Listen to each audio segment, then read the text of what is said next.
আমি যখন ক্লাস 9-এ পড়ি একটা ছেলে আমাকে প্রপোজ করে। ছেলেটা আমার ক্লাসে ছোট ছিল, তবুও আমাকে প্রপোজ করে। আমি রাজি হইনি। কিছুদিন যাওয়ার পরে আমি কোনো একটা কারণে রাজি হয়ে গিয়েছিলাম। ছেলেটা আমাকে নিয়ে অনেক সিরিয়াস ছিল, বাট আমি তেমন সিরিয়াস ছিলাম না, ইগনোর করতাম, ভালোভাবে কথা বলতাম না।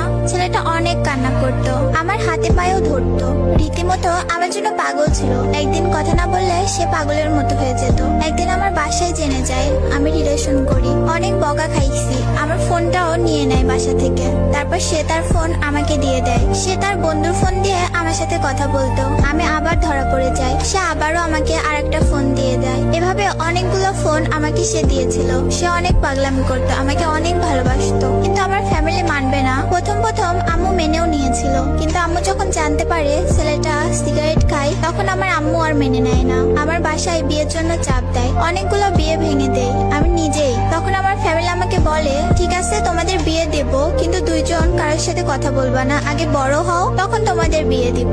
আমরা দুইজনই আব্বু আম্মুদের কথা মেনে নিলাম। তাকে ঢাকা পাঠানো হলো পড়াশোনার জন্য। আমার ফ্যামিলি এদিকে প্ল্যান করে আমাকে অন্য একটা ছেলের বাসায় নিয়ে যায়। আমি বুঝতে পারতাম আমাকে বিয়ের জন্য নিয়ে আসছে। এখানে আমি পাগলের মতো হয়ে যাই, তাদের হাতে পায়ে ধরে কান্নাও করি। তাতেও কোনো লাভ হয় নাই, তারা মানে নাই। আমি আমার আব্বুর পায়ে ধরেও কান্না করে বললাম, শেষবারের জন্য ওর সাথে একটু কথা বলতে দাও, তোমরা যা বলবা তাই করব। তারপর আমার আব্বু আমাকে বলল, কথা বলতে দিব, কিন্তু তুমি ওকে বলবা না যে তোমার আজকে বিয়ে। আমিও রাজি হয়ে যাই। ওকে কল দেওয়ার সাথে সাথে ও যখনই হ্যালো বলছে, তখনই আমি চিৎকার মেরে কান্না করে দিই আর বলি আমাকে বিয়ে দিয়ে দিচ্ছে। ও তো তখন পাগল হয়ে গেছে।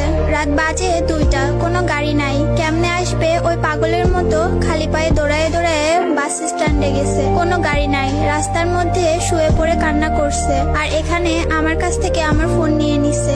আমি অনেকবার সেন্সলেস হয়ে গিয়েছি, তবুও কেউ মানে নাই। আব্বা আম্মু এসে আমার পায়ে ধরে বলতেছে বিয়েটা না করলে ওনারা মরে যাবে। তাই আর কিছু করার ছিল না, সিগনেচারটা করে ফেলি, হয়ে গেলাম অন্য কারো। কিন্তু মনটা মানতেছে না, আমি পাগলের মতো কান্না করি। কি করলাম এটা? আমার কান্না দেখে আমার ফ্যামিলি আমাকে বাসায় নিয়ে যায়। আর যার সাথে আমার বিয়ে হলো সেও বুঝতে পারে বিষয়টা, সে তার বাসায় চলে যায়। আমি আমার বাসায় এসে পাগল হয়ে গেছি পুরা। পরের দিন বিয়ের লোকজন আসবে আমাদের বাসায়। আমাকে আম্মু বললো, তুমি সবার সাথে ভালো ব্যবহার করবা, ওরা চলে গেলে তোমাকে ওর কাছে দিয়ে আসবো, ওর সাথে চলে যেও। আমিও বিশ্বাস করি, সারাদিন বিয়ের লোকদের সাথে অনেক ভালো ব্যবহার করি। দেন সবাই চলে যায়, কিন্তু লোকটা যায় না। আমি খুব কান্না করি, লোকটা যায় না কেন, ও থাকবে কেন?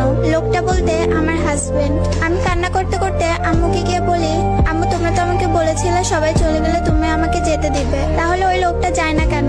আম্মু আর কথা বলে না। একটু পর দেখি বাসায় কেউ নাই, আমি একা। ওই লোকটা আমাকে একটা রুমে নিয়ে গিয়ে অনেক বোঝায় তাকে মেনে নিতে, ফার্স্ট ভুলে যেতে। আমি কোনোভাবেই তার কথা শুনতেছিলাম না। দেন উনি আমাকে গায়ে হাত তুলে আমাকে অনেক মারে, কিন্তু তাতেও লাভ হয় না। আমি কোনো মতেই রাজি হই না। লোকটা আমার সাথে ফিজিক্যাল রিলেশন করার ট্রাই করে, অনেক চেষ্টা করে, কিন্তু আল্লাহ বাঁচাইছে, পারে নাই সে। আমি নিঃশ্বাস বন্ধ হয়ে যাওয়ার মতো কান্না করেছি ওনার কাছে। দেন আমার মাথায় একটা প্ল্যান আসে। আমি ওনাকে বলি আমার পানি তৃষ্ণা লাগছে, পানি খাবো। তো উনি পানি আনতে যায়। তখন আমি দৌড় দিয়ে দরজা দিয়ে বাহিরে চলে আসি। রাস্তার কিছু